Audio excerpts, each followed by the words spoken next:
Oh,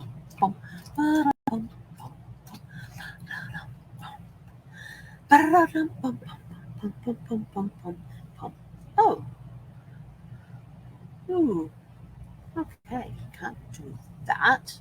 Can I do this? Nope, can't do that. Hey, kia ora, Helen Brahms here, coming live from Sun City in Arizona. Hope you're having a super fantastic, sparkling day. Oh, my day has been amazing. It is Tune Up Tuesday. How was your Tune Up Tuesday? What did you do? What tuning did you do this week? I sat here and listened to tunes for some of the day, but I have come to realize that I think my MiFi, which is done through, it's okay, so I have this really cool MiFi that gives me unlimited, without any drop-in service, for $50 a month that I get through one of the clubs, one of the associations I belong to for my RV. And it's meant to be unlimited, whatever the slowdown process is called. Well, I think in the last few days, they have started slowing us down because my internet service at times is a lot slower than what it normally is. And I'm like, this ain't right. And I've rebooted the MiFi, I've rebooted the computer. No, that doesn't work. And it usually starts around about 10 or 11 o'clock in the morning. And I was like, So I'm not sure what's going on there, but I am not impressed that they are, because they're not supposed to be dropping the bandwidth or the speed or anything like that. It's supposed to be full unlimited with full speed across the board and all of that sort of stuff. But I also have noticed that it also started occurring when the neighbors moved in. So I don't know if they've got something in their RV that is restricting my signal or not. But I know down here where I've been keeping the MiFi, I was normally getting all 5 bars, and now I'm only getting 4 bars. But if I put it back over in my original spot, I'm back to 5 bars again. So, and I've had it sitting over there today, but it's still kind of giving me the same kind of crappy output at times. I mean, sometimes it's really good, sometimes it's not. But I notice in the evening it really drops off, so I haven't been able to watch any Prime because my internet service was crappy. Think about that. So I've been watching DVDs at night instead, which means I have to get my to-do list done so that I can watch a movie. Although I do have some TV series on DVD, so we could do those too. But anyway, so my Tune Up Tuesday today, I was listening to music. Then it was affecting my internet things. I had to shut down I had to close the laptop down so I could have more power on this. And I have a lot of my tabs closed down. I've actually grouped my tabs so I don't have to have them open all the time, and I need them open when I'm working on that particular thing. And then the rest of the time, when I'm finished working for the day, I can go and close down all my work tabs. And leave it at that and see what happens, and see if that helps. But anyway, we'll figure it out. If it keeps going on like this, I will contact the people and go, hey, what's going on? But anyway, so on to today. So our tune-up was I did some more learning, which was good. It's always good to do more learning. I got some more learning done on this new product, which makes me even more excited. Oh, I can't tell you. And I think I may have, and on one of my genealogy clients that I'm working on, which has been a very big puzzle from the beginning, I think I might have found information that relates. Like I think I may have found the grandmother that we've been looking for. And I think I may have found a birth certificate that we've been looking for. It doesn't have the exact dates the same. Oh, that's what I need to check. Hang on, I got to make a note. Check registration date.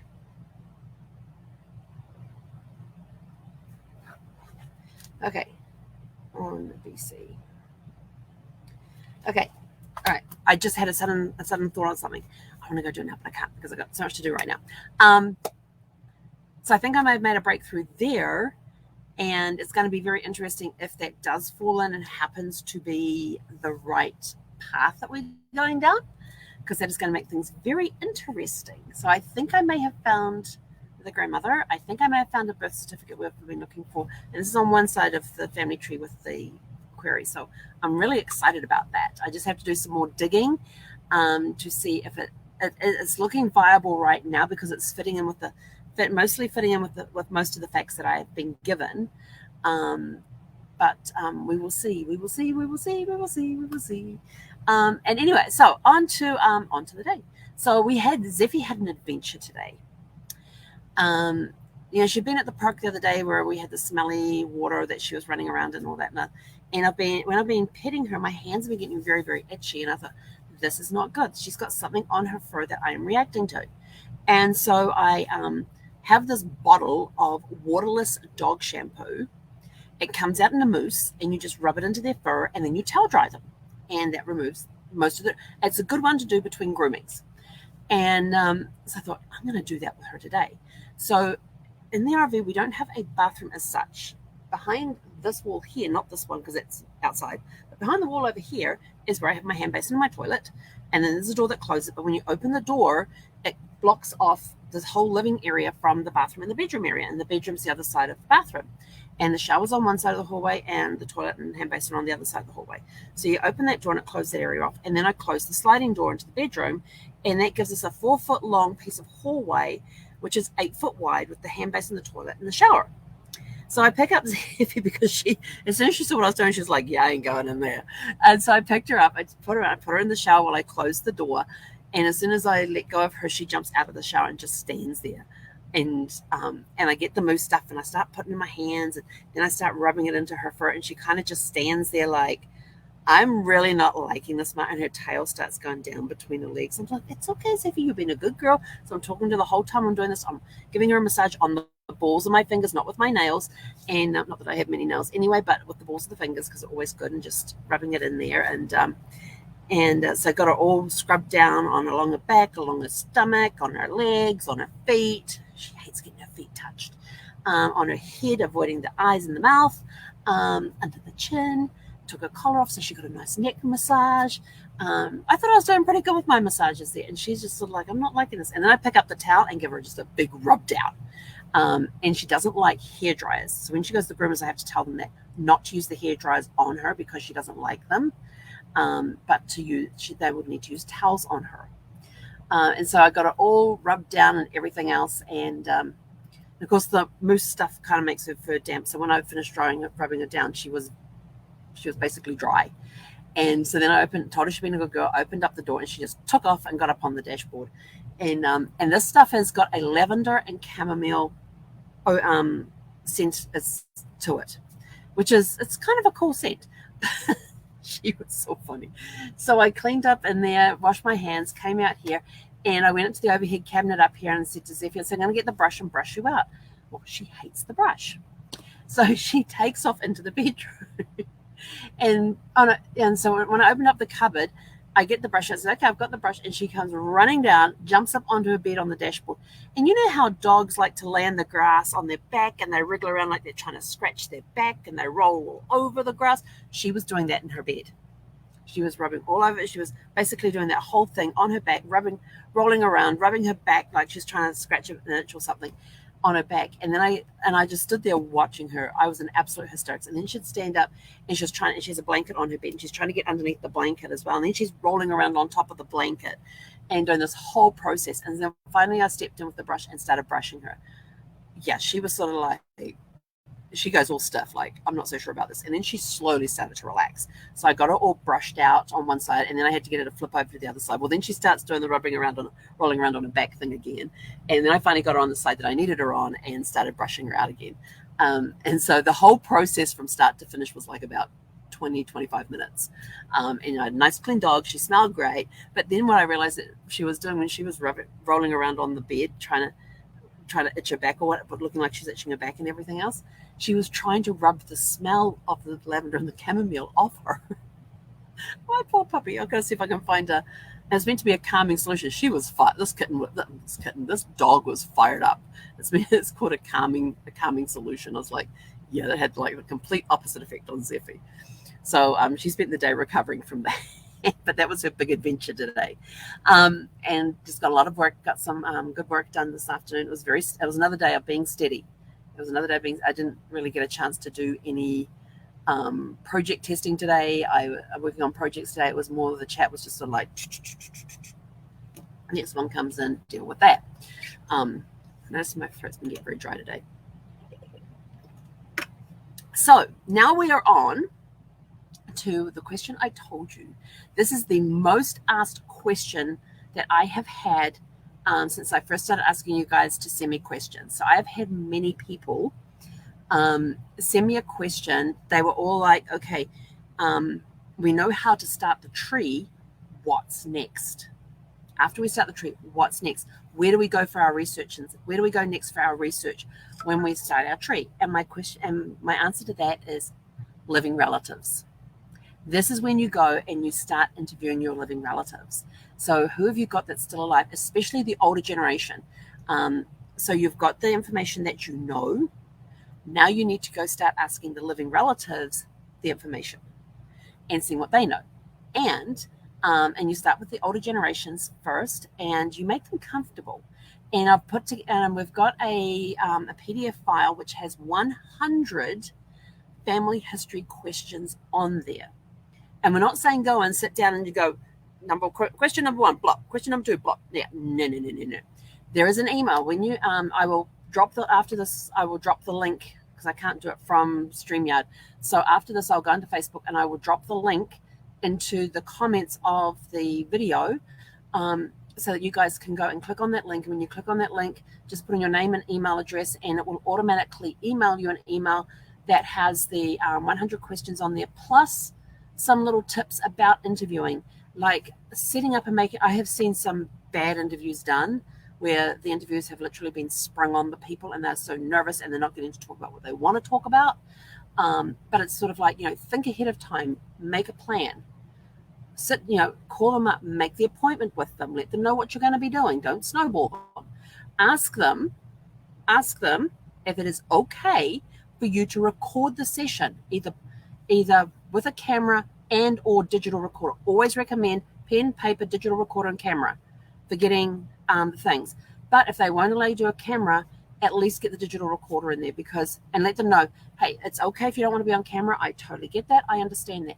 Do you mind if I if I bring in a recorder to record this where it's just your voice so that I can go back later and fill in my notes, so I can spend my time listening to what you have to say rather than being busy taking notes? And when you explain it to them in that way, they are very sort of like, yeah, that's okay. But with digital recorders, where's my little recorder here? Most of them on the front side, hang on, let's see if I can turn this thing on. If I can remember my buttons to turn it on. When it's recording, okay, let's see if we can get this to record. And it's saying, please wait. There we go. See how it's got a little red flashing light on it? With that little red flashing light, that can be a distraction for those you're interviewing. So what you do is you put it down on the table this way so they cannot see the red light. And when it's on the table this way, they're not distracted by the light. It's just a piece of remote technology that's just sitting there. They have no idea if it's recording or not. So make it as inobtrusive as possible. Inobtrusive, is that a word? Inobtrusive. I don't know what I just recorded there. So most of them will have a little red light on the front. So make sure that is facing down so they're not distracted by it. I was interviewing my great aunt one time, and she saw the light on there, and she kept staring at it. She's like, "Can you please turn that off?" She says, "That red light is very distracting." I said, "Okay." So I pulled it up to me where she couldn't see it. I made like I was fiddling around, and then when I put it down, I put it back down, facing her, but like this. So it was down, and she couldn't see the red light. And then she completely opened up.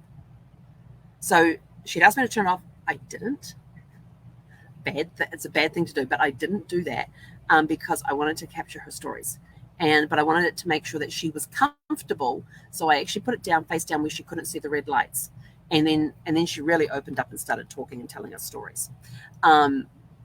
So make them comfortable. Offer to bring over refreshments. Bring over refreshments with you, so that they're not thinking, "Oh my gosh, now I've got to come up with now I've got to bring," and let them know you're bringing refreshments. Now I've got to provide them with something to eat and drink, because if you're going to older relatives, they have their way when people come over, they have to have that hospitality thing. Take as much pressure off it as you can. If you are setting up a camera, set it over off to the side where they can be seen and heard through the microphone, but it's kind of tucked away out of the way a little bit, so it's not as distracting. And then even if it's just side profiles and not so much front-on profiles, and then sit at a kitchen table, sit where they're comfortable, and just sit there with your pen and paper and just take notes, have the questions there, but don't start like, okay, question 1, blah, blah, blah. Have a conversation with them. Turn the questions into a conversation and listen. Use these things. When you are interviewing somebody, listen to their responses, because a lot of times there's clues in those responses. And if you are listening and paying attention, you can suddenly go, when they stop talking, you go, oh, you mentioned da da da da da. Can you please explain that a little more? And you've now got them going off into another story, which is awesome. You may not get through, and you will not get through your questions in one go. Absolutely not. No way, no how will you get through your questions in one go. There's 100 questions on them, and some of them require very detailed responses. You're probably going to have, if you're going to do an interview with them, look down the questions, pick out the ones that you really want the information on, and set aside time and set aside other times to come back and interview them again. Other visits with them could be, hey, look, I want to come over. Is it okay if I come over and have a look at your photo albums? And you go through them with me and tell me who's in the pictures and where the pictures were taken. And there's nothing more that, well, especially my grandparents, there's nothing more they love than sitting down with me. And those were my storybooks. I love them taking me through the photo albums and telling me the stories about the people. I had no idea how these people were related to me. They said they were an uncle or an aunt or whatever. Okay, I know what an uncle or aunt was. It's my mum and dad's sister, but they look very old. They look too old to be my mum and dad's sister. So then they were saying, well, this is grandma's sister, this is granddad's sister. And I'm like, oh, okay, I get that. All right. I can understand that now. So I learned about great aunts and uncles. And they would take me through and tell me stories about these people that were in the pictures. And if there is a way that you can do it, I haven't found a successful way to do this yet. But one thing that I did do is that I would sit there with my phone and I go picture, and I says, okay, and I would take a picture of the page and I will go, okay, picture 1. And all the pictures that would be taken, I would number the pictures and say, this is who was, and I'd write in my notebook, this was who was in the picture from left to right. This is when it was taken. This is where it was taken. This was the occasion. And of course, you've got on the recorder, because you will be recording this, you'll have on the recorder the story behind those pictures. And then you go, picture 2, this is da, da, da, da, da. And so that way you also, not only do you have a picture of the, from the album, you also have the stories to go with the pictures as well. Or if they are loose, you can easily get a quick snap of the picture. And again, picture 1 was this, picture 2 was this. And then when you get home, download those pictures and label them as with the date of the interview, picture 1, picture 2. So you're referring back to what it is on the recording. You can sit there and go, okay, and this is picture 1. Let them know for the recording purposes, say picture 1, picture 2. And that way you have it on the recorder as well. So your recorder and your notes and your photos all match up. And it's that simple. But so there's different ways that you can do different things. So there are some hints and tips on doing the interviews, making sure they're comfortable, making sure you don't overtire them, especially if they are elderly. Making sure you don't tire them out too much. And a good interview time with somebody who is with the family members is about 30 minutes. And then just spend the rest of the time visiting. Let them know the interviews aren't that you want to interview them, why you want to interview them, and that you don't want it to last any more than 30 minutes. And stick to that. Even if you have to put a timer on, stick to it. Respect that time. If they want to keep going, tell them they don't have to continue. But if they insist on it, keep going, then keep going. Just say, look, we'll go for another 15 minutes. And they'll say, oh, no, we'll go for another. But this could get them on a roll and just keep them talking. But make sure you don't tire them out. Keep looking for those signs. So like I said, so thank you to all of you who asked the question. Okay, I've got through the information, I've got down the information I know. What's next? What's next is interviewing those living relatives. If you want a copy of the 100 family history questions, after I finish this recording, I'll be putting the link into the comments below. So please go there and click on that link, and it's just a name, email address, and we will email you the 100 questions PDF file. So that's it from me for today. Remember, if you do have any questions regarding family tree research, just private message me or put them in the comments below. I'm happy to answer these questions. These are awesome questions you guys are coming up with. And I couldn't believe how many people said, okay, I've got the stuff that I know, but what do I do next? When I run out of the information I know, what do I do next? And it's talk to your living relatives. Go talk to them. Find out the information from them. And remember, there are going to be stories that come out that you're going to go, really? I didn't know that story. And you may find some family secrets start coming out, which are awesome. And there's a lot of family stories. And then the next thing, don't take the stories as gospel unless the person was actually there. Then you can put a lot more truth into it. But go research the stories yourself. Make sure you research them. But that's for another time, another place. For now, after you have gotten all the information that you have written down, now we're going to go find information from our living relatives. And this is how you do it. So start with the older generation and work your way back to the more current generation. That's it from me for now. Have a super fantastic, sparkling rest of your evening. And we will catch you guys back here bright and early tomorrow morning for Winning Wednesday. Hey, konera.